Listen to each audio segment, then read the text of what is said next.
आप देख रहे हैं इस वक्त कश्मीर एक्सप्रेस। बनिहाल के कासकोट इलाके में मकामी लोग इंतजामिया से नाराज हैं। दरअसल इलाके में रोड बनाने के लिए गए जमीन के मुआवजे को लेकर लोगों की नाराजगी है। लोगों का कहना है कि रोड बनाने के लिए जिन लोगों की जमीनें ली गई उन्हें उनके जमीन का मुआवजा अभी तक नहीं मिल सका है। सबसे पहले मैं मीडिया का शुक्रगुजार हूँ।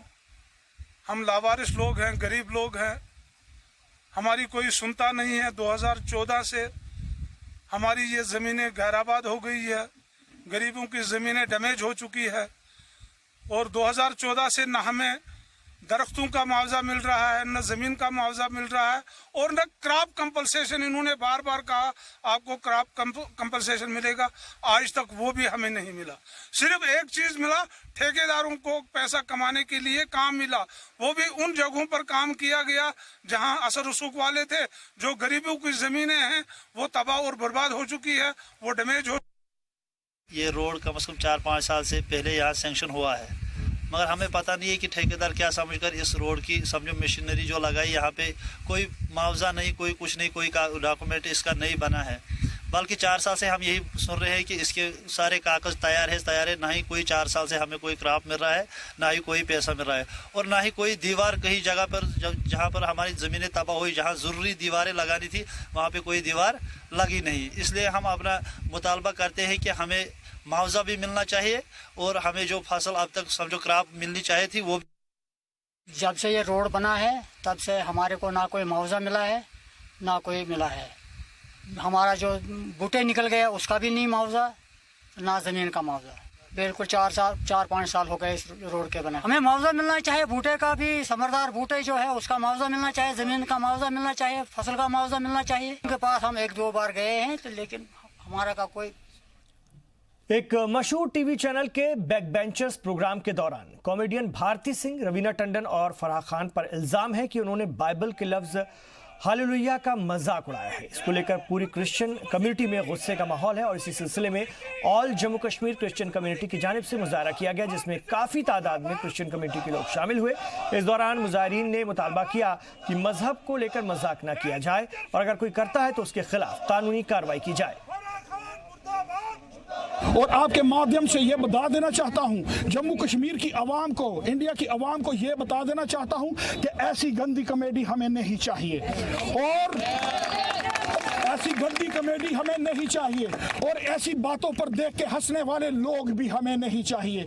और ये ऐसे लोग जो इनको एंटरटेनमेंट के लिए इस्तेमाल करते हैं इनको देखना बंद करना चाहिए। और मैं तमाम चैनल से ये इल्तिजा करता हूं कि इन आर्टिस्ट को बैन किया जाए और इनको आइंदा काम ना दिया जाए, क्योंकि इनकी माली हालत पर इनको फर्क पड़े तो फिर इनको पता चलेगा। हमारे कि जो हालेलुया के जो 25 को ये शो को जो पेश किया गया है, हालेलुया के वर्ड को जैसे उन्होंने विश्लेषण किया भारती ने कि हालेलुया का मतलब हालेलुया है, मगर इसका मैं आपसे क्रिश्चियन कम्युनिटी की तरफ से हम कंटेम्प्ट करते हैं कि जो ये गंदी कॉमेडियन जो उसने पेश की है, ये एक तो जो स्क्रिप्ट राइटर था जिसने ये शो को में डाला हुआ, ये वर्डिंग डाली हुई है, इसमें एक इनको बैन किया जाए और इनको पूरे सीरियल से बाहर किया जाए। ये क्रिश्चियन कम्युनिटी की तरफ से आए, हम जितने भी ये लेडीज़ यहाँ पे हैं जो हमारे पासवान हैं उनसे हम कंटेम्प्ट करवाना चाहते हैं, स्टे लेंगे, इस सीरियल को हम बंद करवाना चाहते हैं।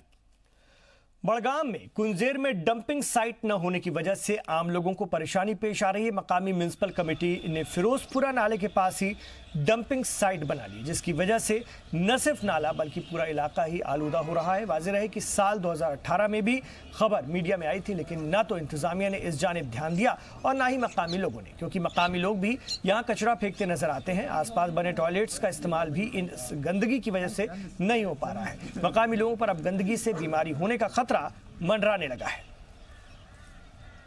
क्लियर करना चाहता हूँ, ये नाले पर हमारी डंपिंग साइट नहीं है। ये तकरीबन 500 फुट दूर है, नाले से 500 फुट दूर हमारी डंपिंग साइट है। ये पहले से आई है और आज भी वहीं पर चल रहे हैं। अलबत्ता वहाँ पर लोगों को किसी किस्म की परेशानी नहीं है, ना मैं होने दूंगा। एज पब्लिक रिप्रेजेंटेटिव, एक जिम्मेदार होने के नाते मैं किसी को कोई प्रॉब्लम होने नहीं दूंगा। दूसरी बात, टंगमरग, गोलमरग और कुंजर के लिए सरकार ने और मैंने मिल के हमने एक जगह एसडीएम साहब के वसातत से, हमने एसडीएम गोलमरग की वसातत से हमने एक जगह आइडेंटिफाई की है जो सरकारी लैंड है। तकरीबन 8 कनाल ज़मीन हमारी डंपिंग साइट के लिए अलॉट हो चुकी है। उस पर जल्द ही इंशाल्लाह काम शुरू हो जाएगी। और डंपिंग की जो प्रॉब्लम है, यहाँ पर कूड़ा करकट की जो प्रॉब्लम्स हैं, कुछ टाइम लग जाएगा, it will take some time. तो इंशाल्लाह वो प्रॉब्लम भी सॉल्व हो जाएगी। हमें जगह मिली है डंपिंग को, जदीद तरीके के जदीद किस्म की डंपिंग साइट हम तामीर करेंगे। गांदरबल के जिला तरक्याती कमिश्नर हशमत अली खान ने जिला गांदरबल का एक वसी दौरा किया। इस दौरान डीडीसी ने जिले में R&B सेक्टर के तहत चल रहे कई प्रोजेक्टों का जायजा लिया। वहीं डाक बंगलो पहुंचने पर एग्जीक्यूटिव इंजीनियर ने डीडीसी को जानकारी दी कि प्रोजेक्ट का 65% फिजिकल वर्क मुकम्मल हो चुका है, जबकि फिनिशिंग और को लेकर के और भी अभी काम जारी है। फिर डीडीसी ने शल्लाबाग के NTPHC का दौरा किया, जहां पर एग्जीक्यूटिव इंजीनियर ने उन्हें बताया कि अब तक प्रोजेक्ट का 35% काम पूरा कर लिया गया है। ताहम डीडीसी ने एग्जीक्यूटिव इंजीनियर पर जोर दिया कि वो इन अहम मंसूबों पर काम की रफ्तार तेज करें ताकि क्वालिटी से समझौता किया बगैर मुकर्ररा मुद्दत के अंदर काम मुकम्मल हो सके।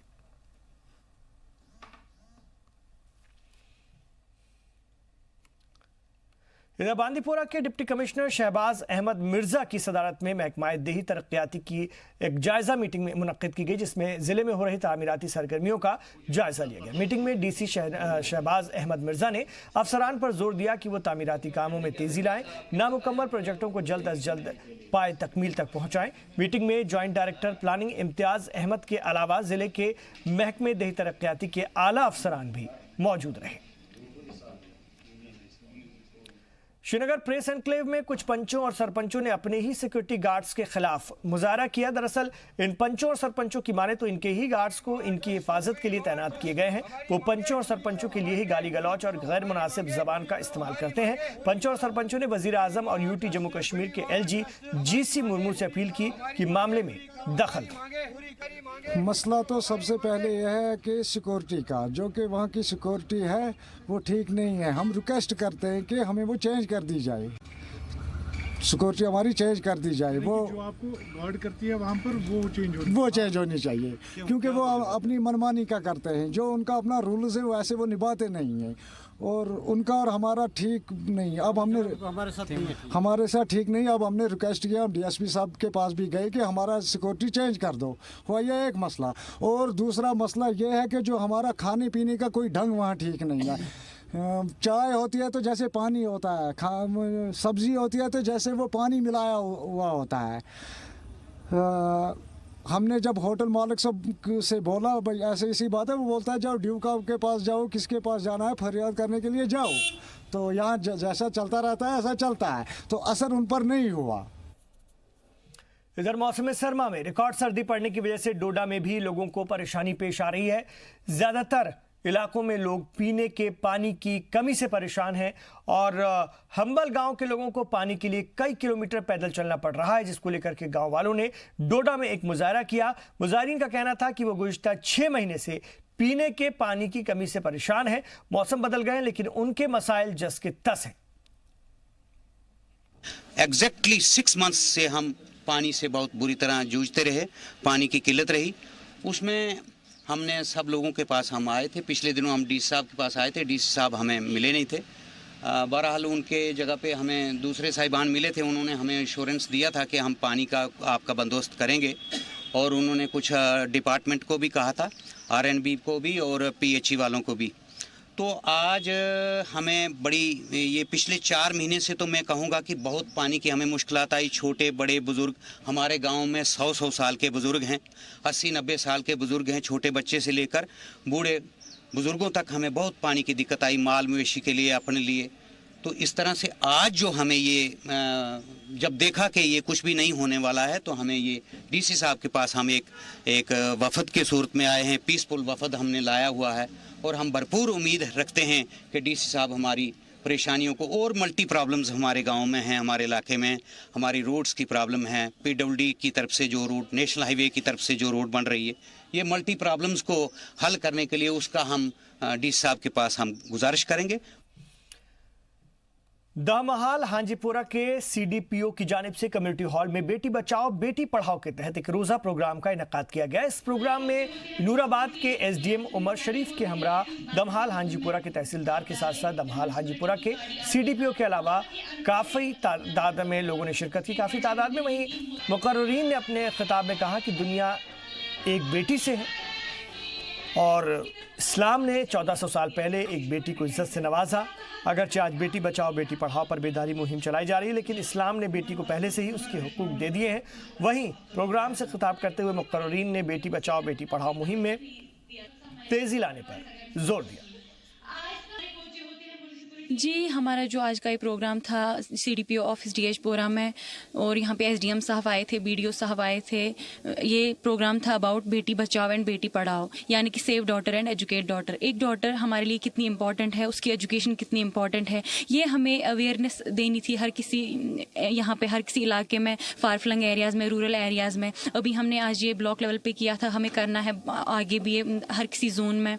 इसमें हमें यही अवेयरनेस देनी थी हर किसी माँ को, हर किसी पेरेंट को, या जो भी इस सोसाइटी का इंडिविजुअल है। एक बेटी हमारे लिए कितनी इंपॉर्टेंट है, उसकी एजुकेशन, उसकी बेसिक जो फैसिलिटीज़ हैं हमें वो उन्हें प्रोवाइड करनी है ताकि वो अपनी एक लाइफ अच्छे से जी सके। उसके फील्ड्स क्या है, वो किन फील्ड्स में जाना चाहती है, अगर वो किसी भी चीज़ में इंटरेस्टेड हो उसे रुकाइए नहीं, उसे प्रॉपर एजुकेशन दीजिए, हायर एजुकेशन दीजिए, या उसकी जो भी फैसिलिटीज़ है in terms of education, health, medical care, जो भी हो, ताकि अपनी वो एक हेल्दी और स्टैंडर्ड लाइफ जी सके। बांदीपुरा में आज से बेटी बचाओ बेटी पढ़ाओ हफ्ते का भी आगाज हो गया। इस हवाले से बांदीपुरा के 41 ब्लॉकों में प्रोग्राम मुनक्किद किया गया। बांदीपुरा के DC शहबाज अहमद मिर्जा ने गौरी हाजीन आरागाम में एक प्रोग्राम का इफ्तिताह किया। जिला इंतजामिया की जानिब से मुनक्किद इस प्रोग्राम में मकामी लोगों के अलावा मुख्तलिफ महकमे के अफसरान और मुलाजमीन ने शिरकत की। प्रोग्राम के दौरान नौज़ायदा बच्चियों में बिस्किट भी तकसीम किए गए। एक्चुअली बेटी बचाओ बेटी पढ़ाओ का जो आउटरीच प्रोग्राम है वो हमने पंचायत लेवल पर उसे शुरू किया है। तो एक रादर हम इसे ऐसे कह लीजिए कि बेटी बचाओ बेटी पढ़ाओ वीक मना रहे हैं, जिसमें हम तमाम पंचायतों को कवर करेंगे, जिसमें पंचायत जो है हमारी PRIs हैं, स्कूल्स हैं, आशा वर्कर्स हैं, आंगनवाड़ी हैं, वो सब इन्वॉल्व होंगे उसमें। तो जो मैसेज है बेटी बचाओ बेटी पढ़ाओ का, उसे फैलाना है ताकि लोगों के माइंडसेट में चेंज लाई जा सके। हिंदुस्तानी आर्मी की कई खूबियां हैं जो उन्हें दूसरे मुल्कों की फौज से अलग करती हैं। हिंदुस्तानी आर्मी मुल्क के दुश्मनों को मजा चखाने के साथ साथ हमेशा अपनी समाजी जिम्मेदारी भी निभाती है। हमारे जवान न सिर्फ हमारी हिफाजत करते हैं बल्कि हमारी जिंदगी की परेशानियों को भी दूर करने का काम करते हैं। और इसकी बानगी देखने को मिली पुंछ में। पुंछ के मगनाड़ गांव में 39 RR की जानिब से 8 महीने पहले वादिये बेकरी के नाम से एक बेकरी स्टोर कायम किया गया। इस बेकरी में गांव की दर्जन भर खवातीन को बिस्कुट बनाने की ट्रेनिंग दी गई। इन बिस्कुट्स को महाराष्ट्र की एक तंजीम की मदद से हवाई अड्डों पर बेचा जाता है, जिससे इन खवातीन की हर महीने अच्छी खासी कमाई हो जाती है। खवातीन फौजी एहलकारों का शुक्रिया अदा करते हुए कहती हैं कि फौज की कोशिशों की वजह से हमारी जिंदगी बदल गई। मेरी ज़िंदगी में बहुत ज़्यादा बदलाव आया है। मेरे घर के जो हालात थे कुछ ठीक नहीं थे। मेरे जो हस्बैंड थे मतलब काम धंधा कुछ भी नहीं था इतना, तो मेरे बच्चे भी बहुत बीमार रहते थे। घर का सर्कल बहुत मुश्किल से होता था। तो जब इधर आए, इधर सर भाटिया साहब ने इधर आके हमें बताया कि भाई हम इधर बेकरी खोलना चाहते हैं, तो हम भी गए उधर। हमारा भी नाम जाम आया तो सिलेक्ट हो गए, तो बहुत खुशी हुई। मैंने सोचा कि पता नहीं घर वाले भेजेंगे नहीं भेजेंगे, मगर खुदा के जाने से चलो उन्होंने बोला कि कोई बात नहीं, काम करना है तो आप जाओ। तो हम आए इधर, काम सीखा हमने, तो अब सिलेक्शन हुई हमारी। तो बहुत अच्छा काम चल रहा है। कम से कम हम अपने बच्चों का पेट पाल सकते हैं। बच्चे भी देखो अपना, आप कुछ नहीं, ज़्यादा नहीं, चलो फ़िलहाल इतना है कि हम कम से कम अपना गुजारा कर सकते हैं। ये पहले तो हम घर पे ही थे, काम कुछ नहीं करते थे। अब हमें ये वादिया बेकरी यहाँ पे आई है हमारे गांव में, हमें बहुत अच्छा लगा है ये काम करने में। तो हमारी ज़िंदगी पहले से अब चेंज हो गई है, तो हम अपने पाँव पे खड़े हैं। हम जो भी हम यहाँ से सैलरी लेते हैं अपने बच्चों के पढ़ाई में लगाते हैं, और हमें बहुत अच्छा लगा है यहाँ गांव में ये बेकरी आई है और हमें अच्छा काम मिला है। मैं वादिया बेकरी से हूँ जो कि ये आर्मी की हेल्प से यहाँ हमारे मंगनाड में वादिया बेकरी खुली है। तो मैं यहाँ पे काम करती हूँ 8 महीने से। बहुत अच्छा काम चल रहा है हमारा। तो ये आर्मी ने यहाँ पे खोली थी और 8 महीने से काम चल रहा है। हमारे काम की अब डिमांड्स भी बढ़ रही है। तो हम धन्यवाद करना चाहते हैं इंडियन आर्मी का, जिन्होंने हमें ये बेरोज़गारी बहुत थी और ये हमें काम दिया। हम यहाँ 12 लेडीज़ काम कर रही हैं और हमें हर महीने पे भी मिल रही है। हमें कोई प्रॉब्लम्स नहीं। हमारी ज़िंदगी में बहुत बदलाव आया है, क्योंकि एजुकेशन की प्रॉब्लम बहुत थी पैसे की वजह से। तो जिन लेडीज़ को भी थी सबको मिल रहा है। तो अभी एजुकेशन भी कर पा रहे हैं और घर का खर्चा भी चला रहे हैं। शोपियान के डीडीसी चौधरी मोहम्मद यासीन की क़यादत में जिला इंतजामिया की मीटिंग मुनक्किद की गई। इस दौरान मौसम सरमा में बच्चों के लिए फ्री कोचिंग फैसिलिटी से लेकर नौजवानों के लिए कई तरह की ट्रेनिंग दिए जाने को लेकर तबादला ख्याल किया गया। इस दौरान डीडीसी ने जानकारी दी कि आने वाले दिनों में केएस, आईएएस, केपीएस और आईपीएस की तैयारी कर रहे तलबा के लिए डिग्री कॉलेज में मुफ्त कोचिंग की सहूलत फराहम कराई जाएगी। जम्मू में इंतजामिया और सरकार की जानिब से 24 घंटे बिजली मुहैया कराने के मकसद से कॉलेजों में सोलर पैनल लगाने का मंसूबा बनाया गया। जम्मू के एमएम कॉलेज में पैनल लगाने भी गए, लेकिन अब उनसे बिजली पैदा नहीं होती, बल्कि स्टूडेंट्स के कपड़े सुखाने के वो काम में आ रहे हैं। जी सलाम की एक खास रिपोर्ट देखिए। नजारा जम्मू के एमएल कॉलेज का है, जहां जम्मू ही नहीं बल्कि कश्मीर के भी दूर दराज के इलाकों से तलबा तालीम हासिल करने के लिए आते हैं। एमएम कॉलेज के हॉस्टल में तकरीबन 200 तलबा रहते हैं, जो यहीं रहकर तालीम हासिल करते हैं, क्योंकि यहाँ उन्हें बिजली पानी समेत कई सहूलियात हासिल हैं, जो उनके गांव या इलाकों में नहीं है। खास तौर पर मौसम सरमा में बिजली की परेशानी पूरे यूनियन टेरिटरी में होती है, लेकिन स्मार्ट सिटी बनने जा रहे जम्मू से इतनी उम्मीद तो की जा सकती है कि तालीम हासिल करने वाले बच्चों के लिए थोड़ी रोशनी का इंतजाम हो सके। इंतजाम किए भी गए। एमएल कॉलेज की छतों पर लगी इन सोलर प्लेट्स को देखिए। इनके जरिए बिजली बनाई जाती है, लेकिन आजकल इनका इस्तेमाल कपड़ों को सुखाने के लिए हो रहा है। सर, जब लाइट नहीं होती तो हम उस टाइम पढ़ नहीं पाते, ये सबसे बड़ी प्रॉब्लम होती है। और ये हॉस्टल है चूँकि पढ़ने के लिए, और अगर बंदा यहाँ पे पढ़ ना पाए फिर मतलब ये कोई फ़ायदा नहीं हॉस्टल रखने का। और सबसे बड़ी बात है ये कि मैं 2 साल से यहाँ पे रह रहा हूँ हॉस्टल में, तो 2 साल से मैं देख रहा हूँ पैनल तो लगे हुए हैं बट वर्क नहीं कर रहे हैं। अभी तो बहुत सारे पैनल जो हैं वो टूटे हुए हैं, बट यहाँ पे जब लाइट जाती है तो मतलब कोई भी फैसिलिटी नहीं होती उस टाइम पे यहाँ पे। सर, अगर लाइट नहीं होगी, सरकार ने अगर करोड़ों रुपए खर्च करके ये सोलर पैनल नहीं चलेंगे तो बच्चे पढ़ नहीं पाएंगे, तो इससे पढ़ाई में बड़ी दिक्कत आएगी, तो बच्चे फेल भी हो सकते हैं। रात को पढ़ाई करेंगे तो कैसे, कैंडल जला के पढ़ा नहीं जाता है। दिन को रात को ही मतलब पढ़ने के लिए टाइम होता है ज़्यादा, बच्चे रात को पढ़ सकते हैं, लेकिन अगर लाइट की ये सुविधा नहीं होगी तो बच्चे नहीं पढ़ पाएंगे। लाखों रुपए खर्च करके जब सोलर पैनल से बिजली प्रोड्यूस ही नहीं हो रही, तो क्यों ना बच्चे इसके ऑप्शनल इस्तेमाल पर गौर करें।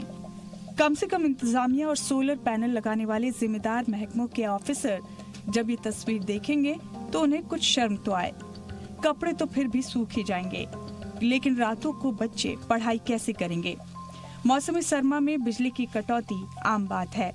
ऐसे में जब सोलर पैनल लगाए गए तब बच्चों की उम्मीदें जगी, लेकिन पैनल्स को लगाने के बाद इनके मेंटेनेंस को लेकर लापरवाही हुई, जिसका नतीजा आपके सामने है।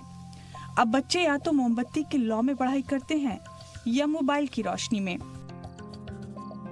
लेकिन यहाँ पे सर आए हम तो यहाँ पे बिजली नहीं है। सरकार ने इतना खर्चा किया, करोड़ों रुपए खर्चा किया इस हॉस्टल पे, बिल्डिंग्स बनाई, अच्छे से रूम बनाए हैं, लेकिन क्या करेंगे रूम को सर। रात में लाइट ही नहीं चलती है, तो लाइट चलेगी नहीं तो बच्चे पढ़ेंगे कैसे। हम फ्यूचर बनाने के लिए इधर जम्मू में आए हैं सर, फ्यूचर बनेगी नहीं तो फिर फ़ायदा क्या ना। कितनी दूर से आए हैं सर, इतनी दूर से पढ़ना आए इधर, यहाँ पे रात को अगर सरकार इन सोलर पैनलों के लिए 1-1 करोड़ खर्च सकती है तो इनको रिपेयर करने के लिए थोड़ा और पैसा खर्चे तो क्या होगा सर। सर जी, ये सही बात है कि अभी हमारे कॉलेज में, एमएम कॉलेज में सरकार की तरफ से कुछ इनिशिएटिव लिया गया है पिछले 2-3 साल पहले। यहाँ के हर बिल्डिंग के ऊपर आप देखें तो काफ़ी नंबर्स में सोलर प्लेट्स लगाए हुए हैं, लेकिन मैं पिछले 2 साल से देख रहा हूँ इधर हॉस्टल में, लेकिन ये बिल्कुल भी फंक्शन नहीं कर रहा है, ये बिल्कुल नहीं चल रहा है सर। तो हम गवर्नमेंट से यही निवेदन करते हैं कि इनको चालू किया जाए ताकि बच्चों को इससे मदद मिले। सर जी ये गवर्नमेंट की तरफ से तो लगा तो है सर, ये फंक्शनलाइज नहीं है सर। सो ये मतलब अगर ये फंक्शनलाइज में करेगा तो बच्चे के पढ़ाई में बहुत इफेक्टिव हो जाएगा सर। जब पेपर के टाइम पे लाइट चले जाए तो पेपर के पढ़ने में बहुत दिक्कत होता है सर। तब बच्चे कोई सेमेस्टर रह जाएगा तो आजकल के क्लस्टर यूनिवर्सिटी के सेशन में ऐसा होता है सर, अगर एक क्लस्टर अगर 5th सेमेस्टर में रह जाएगा तो उनका एक साल ज़ाया हो जाता है सर। इसलिए पेपर के टाइम पे लाइट होना बहुत ज़रूरी है सर। अगर मैं यही निवेदन करता हूँ जो भी अभी सोलर पैनल लगाए हुए हैं उनको फंक्शनलाइज कीजिए ताकि बच्चों को पूरा इसकी फ़ायदा उठा सकता है।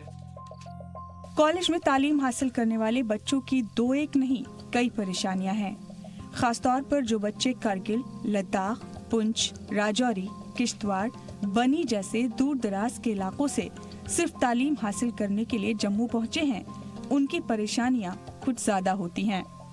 लेकिन इस सब की परवाह किए बगैर बच्चे अपनी तालीम पर ध्यान दे सकें, इसके लिए भी इक़दाम जरूरी है। सोलर पैनल लगवाना एक अच्छा कदम था, लेकिन लगाकर छोड़ दिया जाना लापरवाही है, जिस पर इंतजामिया को गौर करने की जरूरत है। जम्मू से जतिंदर नूरा की report, Zee media. National academy of letters new Delhi के ज़ेर एहतमाम कश्मीर ड्रामा पर 2 रोज़ा नेशनल सेमिनार का इनेकाद किया गया, जिसमें मारूफ मुसन्निफीन, दानिश्वर, थिएटर से जुड़े अहम शख्सियत और फनकारों ने शिरकत की। मशहूर और मारूफ फिल्म मेकर रवि खेमू ने इस सेमिनार का इफ्तिताह किया। इस दौरान रवि खेमू ने आलमी, कौमी और रियासती सतह पर थिएटर और ड्रामा लिखने के मौजूदा मंजरनामे हाजरीन को जानकारी दी। उन्होंने सभी परफॉर्मिंग आर्ट्स में थिएटर आर्ट्स का हवाला दिया। वहीं सदारती खिताब की वजाहत करते हुए प्रोफेसर सिद्दीकी ने साहित्य अकेडमी और डॉक्टर अजीज हजनी की कश्मीरी ज़बान और उसके अदब की मुख्तलिफ किस्मों की तहफ़्फ़ुज़ और फ़रोग़ के लिए मेहनत करने की कोशिशों की तारीफ़ की। इधर पट्टन में फूड सेफ्टी डिपार्टमेंट की जानिब से फूड सेफ्टी वीक का आगाज किया गया। पट्टन के तहसीलदार सलाहुद्दीन ने मोबाइल टेस्टिंग वैन को हरी झंडी दिखाकर रवाना किया। इस मौके पर food safety officer Yasir Haleem भी मौजूद रहे। इस दौरान होटल्स, रेस्टोरेंट और दीगर दुकानों से सैंपल्स भी लिए गए, जिनके क्वालिटी की जांच की जाएगी। फूड सेफ्टी ऑफिसर की जानिब से होटल और रेस्टोरेंट के मालिकों को अच्छी क्वालिटी के सामान इस्तेमाल करने की सलाह दी गई। Deputy commissioner food safety Kashmir division की हिदायत पे, उनके ऑर्डर्स पे आज पटन में ये food safety on wheels depute हुई और जिसका प्रॉपर फ्लैग ऑफ तहसीलदार पटन ने किया। इस ज़मीन में हमने कहीं दुकानदारों से सैंपल लिए, उनकी ऑन स्पॉट टेस्टिंग की और दुकानदारों को ये भी हिदायत की वो कि फूड लाइसेंस और रजिस्ट्रेशन हमेशा वो प्रॉपर रखें और फूड सेफ्टी की जो भी रेगुलेशंस हैं उनको फुलफ़िल करें। जनरल पब्लिक से हम ये रिक्वेस्ट करते हैं कि अगर उनको किसी भी जोन में फूड में कोई भी शिकायत लगे तो हमारे पास आए, हम उनकी ग्रीवेंसेस हमेशा एड्रेस करने के लिए तैयार हैं। हम फूड सेफ्टी डिपार्टमेंट की तरफ से डिप्यूट किए गए हैं। मैं एज फारूक अहमद यहाँ पे ऑन स्पॉट टेस्टिंग के लिए।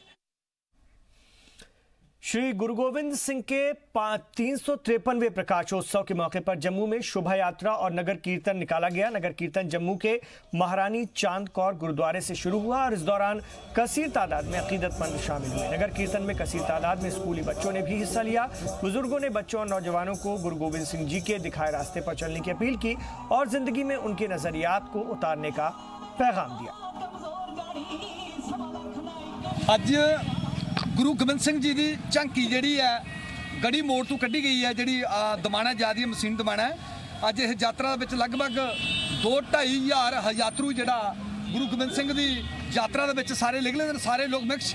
मैं एक संदेश देना चाहना भाई, हिंदू मुसलमान सिख ईसाई सब भाई भाई असें सारे लोग मिली जुलिए रहना चाहिए और उन्हें योद्धे की याद करना चाहिए जिन्हें इस देश वास्ते, इस भारत वास्ते काम किए और कुर्बानियां दी दी। और मैं चाहना भाई वध तो वध असें सारे लोगों का एकता का संदेश जाना चाहिए। असें सारे लोगों कन्नै प्यार कन्नै मिली जुलिए रहना चाहिए। और इस मौके पर मैं ये संदेश देना साढ़े चेयरमैन साहब, साढ़े सरपंच साहब सारे अज इस मौके पर जोड़ा भी असें इत्थे एक लंगर रखे दा, इहदे नां दा फ्रूट दा केले सेब वगैरह जिहड़ी भी सेवा गुरु घर की इहदे चरणें दे विच अज सेवा करने का असें मौका मिलिया। तो इस मौके मैं ये संदेश देना भी सारे लोगों जो भाईचारे कन्नै रौह्ना चाहिए।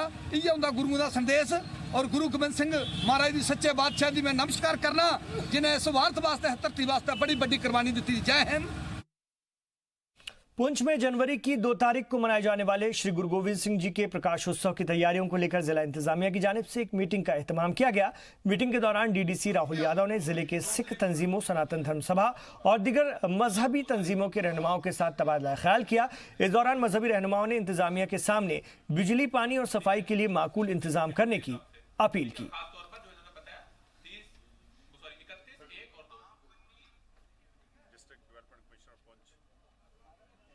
ਗੁਰਪੁਰਬ ਨੂੰ ਲੈ ਕੇ ਇੱਕ ਖਾਸ ਮੀਟਿੰਗ ਜਿਹੜੀ ਹੈ ਕੀਤੀ ਗਈ, ਜਿਸ ਦੇ ਵਿੱਚ ਡਿਫਰੈਂਟ ਇਸ਼ੂਜ਼ ਜਿਹੜੇ ਸਨ ਸਾਰਿਆਂ ਨੂੰ ਡਿਸਕਸ ਕੀਤਾ ਗਿਆ ਔਰ ਡਿਸਟ੍ਰਿਕਟ ਐਡਮਿਨਿਸਟ੍ਰੇਸ਼ਨ ਨੇ ਬੜੀ ਬਾਖੂਬੀ ਇਸ ਸਾਰੇ ਪ੍ਰੋਗਰਾਮ ਨੂੰ ਆਰਗੇਨਾਈਜ਼ ਕਰਨ ਵਿੱਚ ਆਪਣਾ ਪੂਰਾ ਯੋਗਦਾਨ ਦੇਣ ਦੀ ਜੋ ਹੈ ਇੱਕ ਅਸ਼ੋਰੈਂਸ ਜਿਹੜੀ ਹੈ ਦਿੱਤੀ ਹੈ।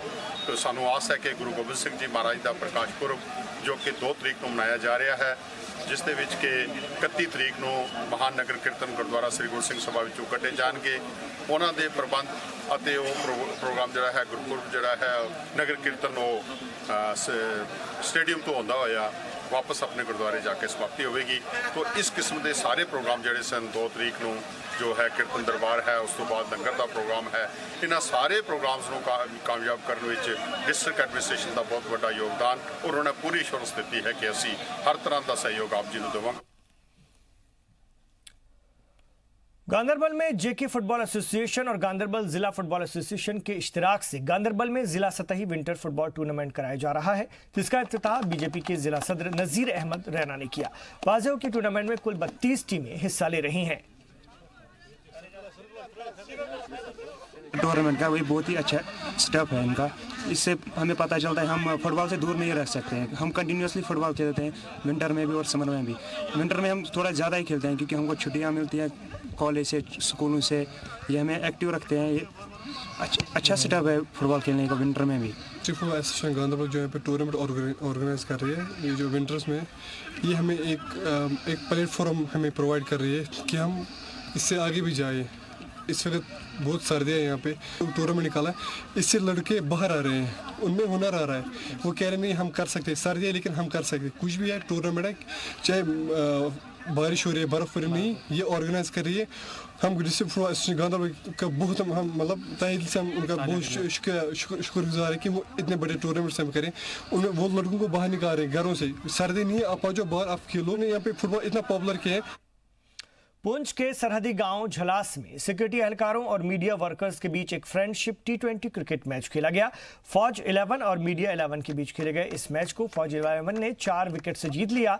इस मैच में पहले बल्लेबाजी करते हुए मीडिया 11 ने 20 ओवर में 108 रन बनाए। 108 रनों का पीछा करते हुए फौज 11 ने 19 ओवर में 6 विकेट खोकर टारगेट पा लिया। तो ये मैं कहूँगा कि बड़ा अच्छा इनिशिएटिव है यहाँ पे मीडिया और फ़ौज के दरमियान जो मैचेस हो रहे हैं। मैं शुक्रिया करूँगा 39 RR के जितने भी ऑफिसर्स हैं, जवान्स हैं, जिन्होंने हमारे लिए ये यहाँ पे मैच का ऑर्गेनाइज़ करवाया। तो मैं चाहता हूँ कि ये सिलसिला आगे भी जारी रहे ताकि जर्नलिज़म के साथ साथ खेल कूद का भी जो हमें शौक़ है और जो हमारे टैलेंटेड मीडिया के लोग हैं जो खेल में भी बड़ा शौक़ रखते हैं, ये सिलसिला आगे भी जारी रहे।